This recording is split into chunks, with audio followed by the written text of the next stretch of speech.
Vampires. Like many others, my morbid fascination for these creatures of the night began at a very young age. It all started for me with the black of Lugosi's eyes and white of his double-jointed fingers reaching out from the dark. Later, Kiefer Sutherland and his gang stalking California boardwalks and caves in full color, set against arguably one of the greatest movie soundtracks of the 1980s.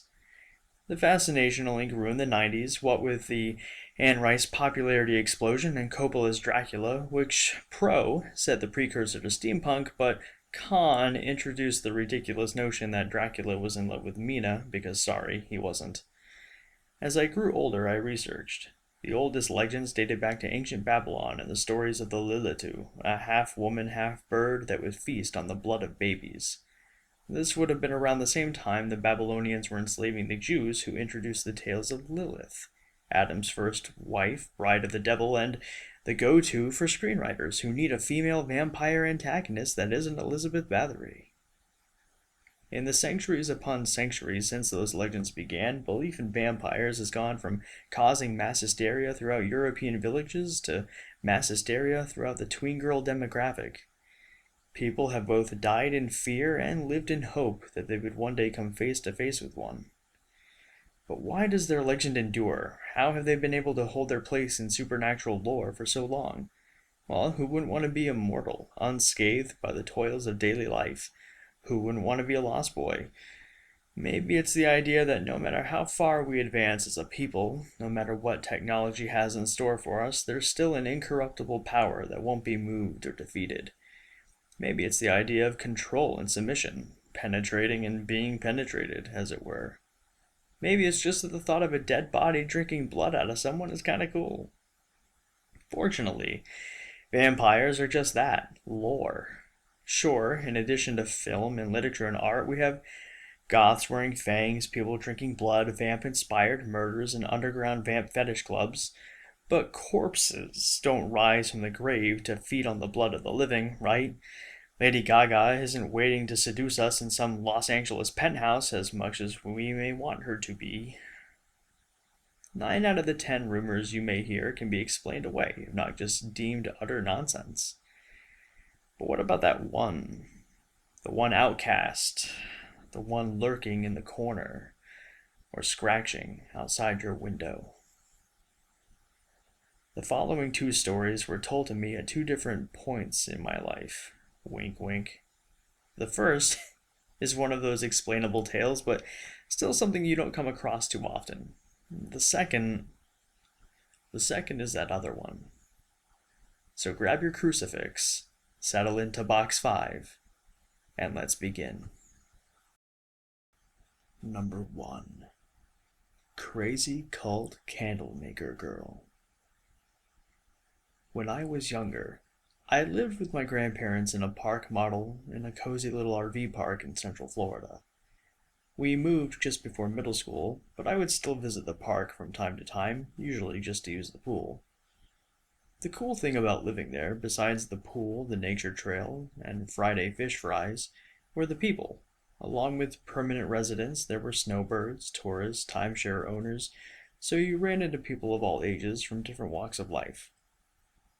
Early in high school, 9th or 10th grade, while visiting and taking a swim, I met a guy from up north, maybe the Midwest, about 19 or 20, so older enough than me to seem cool at the time, and we got to talking. I don't remember all the chit-chat, and can't recall if we had started talking about girls or vampires, probably both, but while we were in the hot tub, the conversation shifted to a story that he once knew a vampire, an ex-girlfriend of his. At first I was excited, but then I realized he was probably talking about some goth or club rat with fake fangs that just used vampirism as another fetish, and who could care?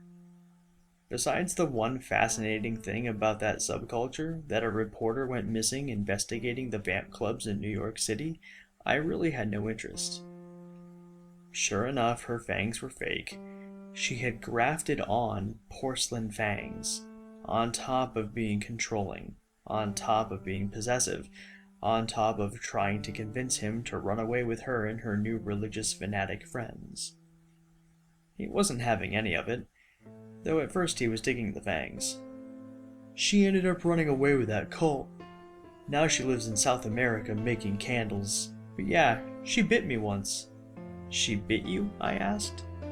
"Yeah, in the ribs. Check it out." He stood up out of the water.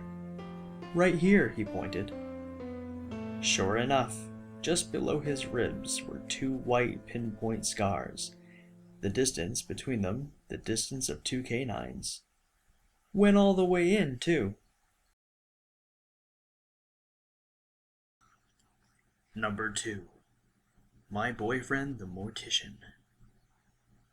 This story was told to me later, just after high school, by the mother of a friend of mine, a girl a couple streets over with whom I pretty much just watched movies and made out. It was pretty awesome. Once in a while, though, we would sit out on her porch and chat with her mom. One night, the topic of Anne Rice and her vampire chronicles came up, I believe because the Queen of the Damned film was only a year or 2 old, still fairly fresh, and I was letting my friend borrow one of the books. "You know, I dated a vampire once," her mom smiled. Great, I'm thinking. More porcelain fangs, more fetishes, more candle making. I humored her. "Oh yeah?" She nodded slowly, still smiling. "He was always so cold, his skin. And then one night he told me. He grabbed my hand and put it over his heart. No heartbeat." "Whoa," I said. So he had cold skin. His heartbeat was faint. Incidentally, there is an old party trick to hiding your pulse, but I didn't know that yet. Knowing it wouldn't have helped, though, for what she told me next. "He was a mortician," she said, her smile waning. "That's how he fed." "What do you mean?" I asked. "That's how he drained the blood, instead of pumping it out before putting in the embalming fluid. He said they don't bite at the neck. They take it from right here." She grabbed her upper arm. "Right here, the meaty part of the bicep. They bite in and suck it out." Her smile was gone now, and she was still gripping her arm. "I saw him," she said. "I saw his shadow on the wall, and his shadow changed into something." "What do you mean?" I asked again. That's all I had at that point. "It just looked unnatural, twisted somehow, contorted." After an awkward pause, she laughed. "And then we broke up. But yep, that's the story of when I dated a vampire. And no, it wasn't her father," she chuckled, pointing at my friend, whose neck I kind of miss nibbling on now. Hey guys, Rockstar Phantom here. Thanks so much for tuning in. If you have any encounters of your own you'd like to share, whether it's with the undead or people you wish would drop dead, please send them to the email in the description below.